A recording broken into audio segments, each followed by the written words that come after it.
안녕하세요. 책 읽어주는 애제 강미경입니다. 서울대 출신 이성희 변호사님은 인생사 모든 문제를 해결하는 것은 세상의 법이 아니라 하나님의 법이라고 강조하는데요.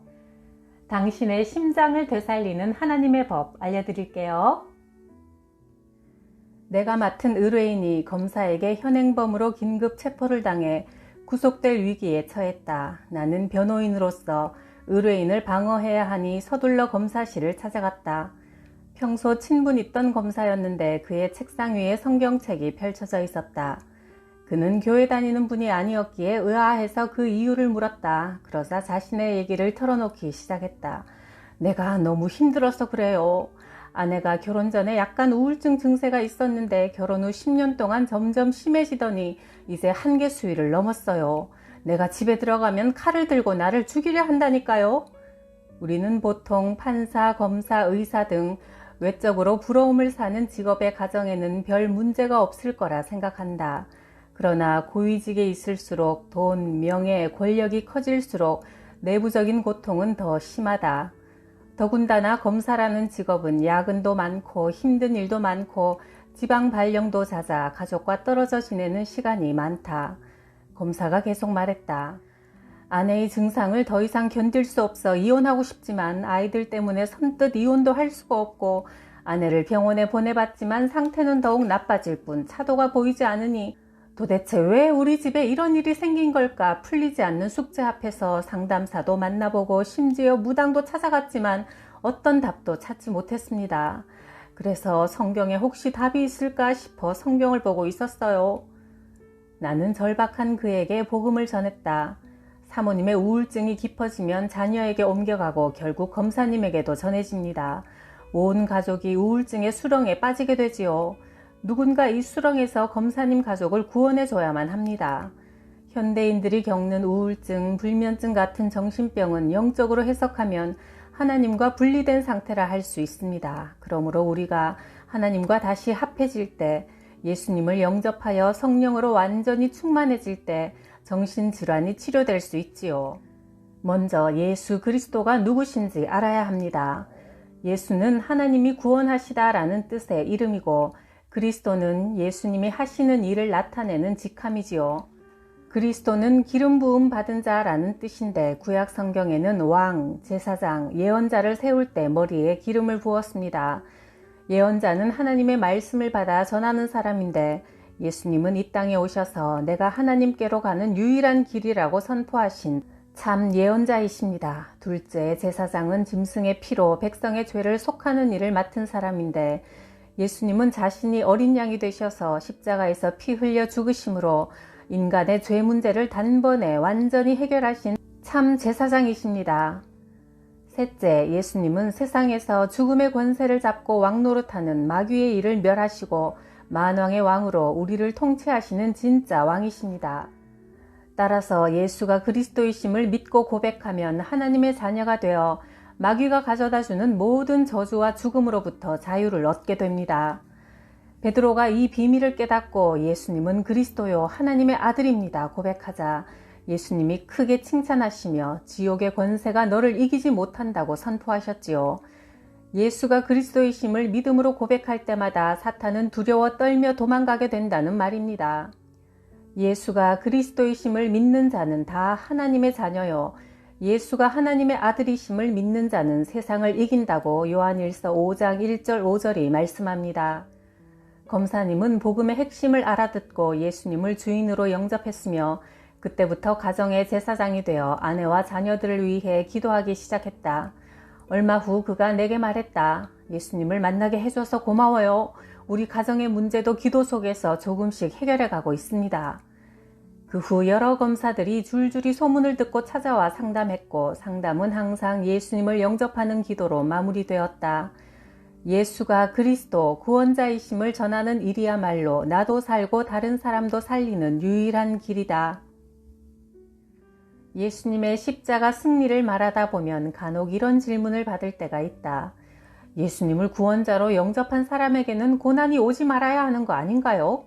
이미 예수님께서 우리의 저주를 다 감당하셨잖아요. 그런데 왜 예수 그리스도를 주인으로 믿는 우리에게도 고난이 찾아오는 거죠? 예수님은 이렇게 말씀하셨다. 세상에서는 너희가 환난 고난을 당하나 담대하라. 내가 세상을 이겼다. 요한복음 16장 33절. 대학 시절 내가 예수님을 주인으로 영접한 후 알 수 없는 어려움에 휩싸이게 되었다. 불공을 들이며 굿하고 살던 우리 가족에게 사건 사고가 연속적으로 터지면서 원망의 화살이 내게로 향했다. 할아버지가 갑자기 돌아가시고 키우던 개마저 느닷없이 죽자 집안에 예수쟁이가 나와서 그렇다는 점쟁이의 진단이 떨어졌고 가족들은 나를 집안을 몰락시키는 주범으로 바라보았다. 그런 일들 속에서 나는 영적 전쟁이 고난이라는 형태로 찾아온다는 것을 알았다. 예수 믿는 내가 당하는 고난은 저주가 아니라 가나안 정복 전쟁처럼 마땅히 치러야 하고 승리가 보장된 영적 싸움이었다. 그렇게 전쟁을 하나씩 치를 때마다 하나님은 전리품과도 같은 축복을 안겨주셨다. 가족들도 한 사람씩 주님께 돌아왔고 나는 변호사로서 전도자로서도 사역이 확장되어 갔다. 2002년 맡았던 한 사건이 이상하게 꼬이더니 순식간에 내가 사기 횡령 사건의 주모자로 조작되어 고소당하고 말았다. 나는 복음을 전했고 일을 도와주려 했을 뿐인데 왜 내가 사건 주범자요 가해자로 몰리는지 알 수 없었다. 2008년 40살에 나는 서울중앙지방법원에서 33개 항목의 죄명으로 징역 3년을 선고받고 법정 구속되었다. 당일 저녁 뉴스에서는 변호사가 수억을 횡령한 혐의로 구속되었다고 보도되었고 나는 황망하고 억울한 마음을 아는 채 서울구치소로 들어가야 했다. 문득 감옥에 들어오기 6개월 전인 2007년 8월 15일에 빌 해몬 목사님의 집회에서 받았던 예언기도가 떠올랐다. 그때 나와 처음 만난 목사님은 이런 예언기도를 해주셨다. 하나님께서 탁월한 지혜의 영을 형제님에게 주셨습니다. 모든 문제를 쉽게 푸는 능력을 주셨다고 합니다. 내가 너를 사랑하고 자랑스럽게 생각한다고 하십니다. 앞으로 더 많이 할 일이 있다고 하십니다. 어떤 일이 일어나든 하나님께서 조정하고 계시니 좋은 일이 될 거라 하십니다. 그 일에 대해 걱정하거나 두려워하지 말라고 하십니다. 그 기도가 생각나자 감옥에 가던 첫날 밤부터 어찌나 잠이 잘 오던지 다음날 아침이 되자 내 코 고는 소리에 다른 수감자들은 잠을 못 잤다고 한다. 구속된 지 4개월이 지나자 상황은 더 악화되어 징역 1년 6개월이 추가로 선고되었다. 인간적인 방법으로는 도저히 감옥 밖으로 나갈 일이 없었다. 하지만 현실의 상황이 악화될수록 나는 더욱 성경 말씀을 읽었고 내 코가 석자인 그 상황에서도 동료 수감자들에게 침을 튀겨가며 복음을 전했다. 복음을 전하다 보면 내 몸과 영혼에 새 힘이 솟구치는 걸 느꼈다. 찌릿찌릿한 기운이 온 몸에 흘렀고 낙심되었던 내 마음이 예수님의 보혈로 씻겨지고 성령님의 기쁨으로 충만해지곤 했다. 고난 중일수록 더 복음을 전하며 살아야 할 이유가 거기 있었다. 복음에는 생명력이 있어 전하는 자나 듣는 자나 되살아난다는 걸 전도 현장에서 경험했다. 감옥 생활 6개월 동안 감방장을 비롯한 많은 사람들에게 예수님을 전했더니 감옥 바닥에 누워 찬송가를 흥얼거리는 이가 생겼고 자신의 문제를 그리스도 안에서 해결하려는 믿음의 사람들이 늘어갔다. 감옥 밖으로 나가는 일이 전적으로 하나님께 달려있음을 고백하며 우리는 함께 예배드렸다. 마음의 감옥이든 소송의 감옥이든 수많은 사람들이 감옥 속에 갇힌 채 절망하며 살고 있다. 예수 그리스도의 보혈은 그 감옥에서 나오게 하는 유일한 열쇠다. 2008년 12월 24일 대법원에서 나의 33개 죄목에 대해 무죄 확정 선고를 내렸다. 그리고 나는 서울고등법원으로부터 그간의 6개월 감옥 생활이 불법 구속이었던 점을 감안해서 법률상 역대 최고의 보상금을 지급받았다. 또한 나를 고소했던 사람은 무고죄로 유죄를 선고받았다. 그런 역전의 드라마를 하나님께서 이루셨다. 내 무죄를 밝혀준 결정적인 단서는 바로 내가 예전에 전도했던 사람들이 핵심적인 증언을 해준 것이었다. 나는 내가 전도한 이들의 도움을 받게 되리라고는 생각지도 못했다. 그런데 결과적으로 나는 그들을 통해 살아날 수 있었다. 전도는 남을 살리는 일인 동시에 내가 사는 비결이었다. 사무실 근처 식당에 점심 식사를 하러 갔더니 주인이 기독교 TV를 유심히 보고 있었다. 교회 다니세요? 묻자 교회는 안 다니지만 그냥 궁금해서요 했다. 영적으로 갈급한 문제가 있음을 직감하고 무슨 답답한 일 있으세요? 묻자 기다렸다는 듯 자기 이야기를 털어놓았다. 사실 10년 동안 제가 환청과 가위눌림에 시달리고 있어요. 10년 전부터 잠만 자려고 하면 누군가 나타나서 나를 눌러요. 그때부터 저는 하루도 편하게 잠을 자본 적이 없습니다. 그런 와중에도 요리를 배우기 위해 프랑스 유학까지 다녀와서 식당을 크게 벌여놓았지만 막상 장사가 잘 되지 않아 다른 사람에게 넘기려니 권리금을 받기 어렵고 계속 하려니 빚만 늘고 고민입니다. 내가 말했다. 사장님은 이제 복이 터졌습니다. 제가 이제부터 진짜 복 받는 이야기를 해드릴게요.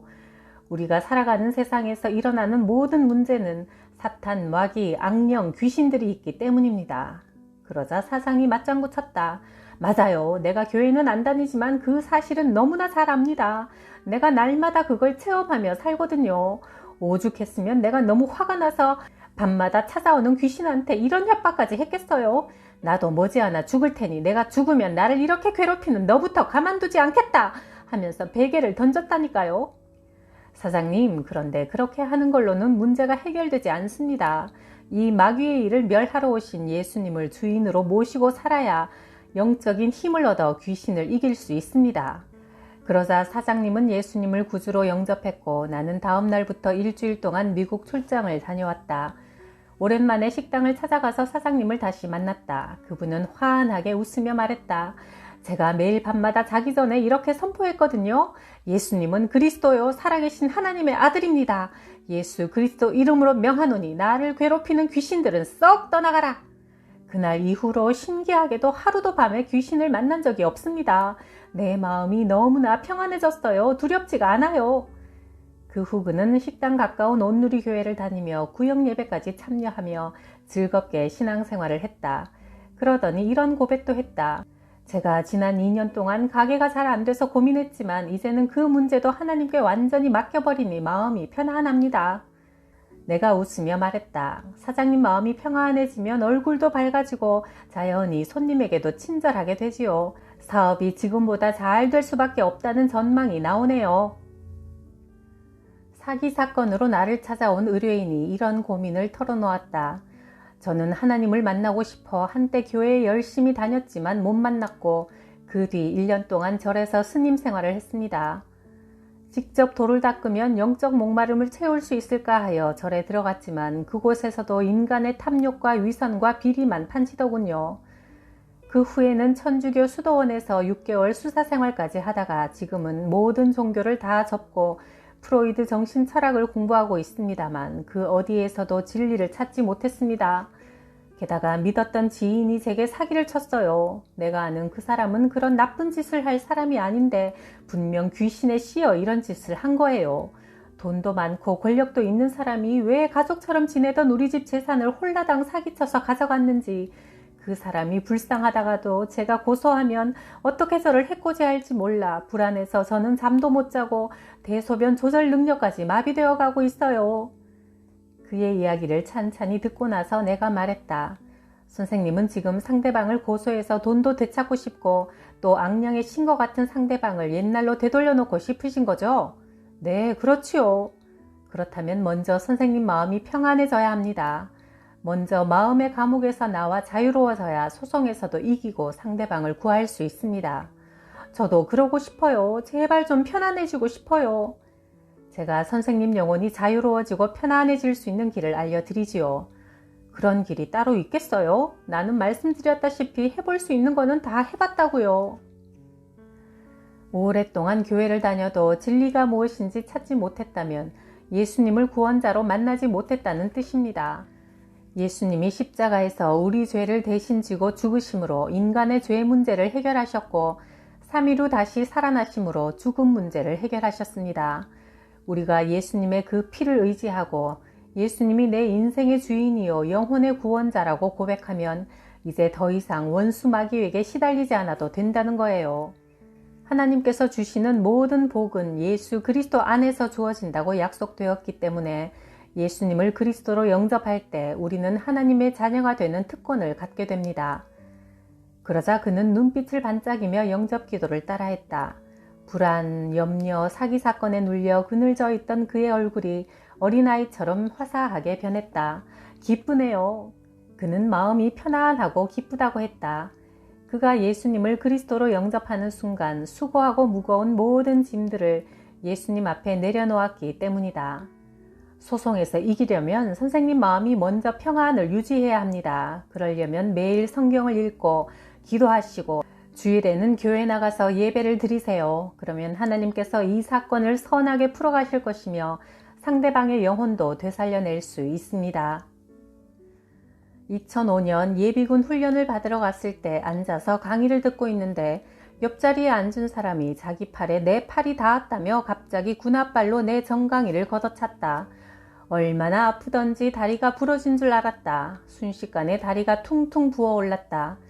병원으로 후송하는 길에 가해자는 내 앞에 무릎을 꿇으며 봐달라고 싹싹 빌었다. 나는 정식으로 말했다. 법적으로 구속되실래요? 아니면 예수 그리스도로 구속되실래요? 알고 보니 그는 목사 아들인데도 가족 중 혼자만 예수님을 거부하고 있었다.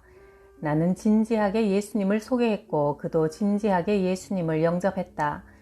옆에서 후송을 도와주던 사람들까지 그 모습을 보고 감동을 받아 함께 예수님을 영접하는 일이 벌어졌다. 그러나 다리 상처는 잘 낫지 않았다. 염증이 혈관을 타고 썩어 들어갔다. 나는 다시 그를 만났다. 내가 당신을 용서했지만 상처가 깊어지면 진료비가 더 나와서 당신도 힘들어져요. 빨리 이 일이 해결되도록 새벽기도에 나가서 기도해 주세요. 그는 기도하는 사람이 되었고 그 후 내 다리는 세브란스 병원에서 수술받고 깨끗이 치료되었다. 예비군 훈련 때의 이 사건으로 예수님을 영접한 사람이 5명에 이른다.